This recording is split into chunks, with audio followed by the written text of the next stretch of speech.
Hi everyone, this is Florence from 𝗧𝗢𝗘𝗧𝗛𝗡, and today I'm going to show you the site's feature on 𝗧𝗢𝗧𝗢𝗡. Here we can find very useful tools all divided into different tabs. First, we have funnels with a lot of folders that you can create or search, and you can add a new funnel. Then on the websites tab, you can create a folder too, add a new website, search all the websites.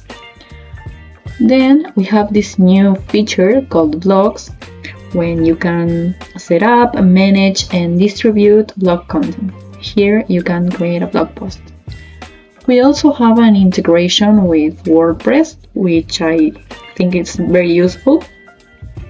Then moving on to the membership tabs, you can see all the sales on the last 30 days, checkouts, members, opt-ins. Here we have forms. You can enhance reach with unlimited forms, and the best thing is that you don't have to know about coding. Then we have the service tab.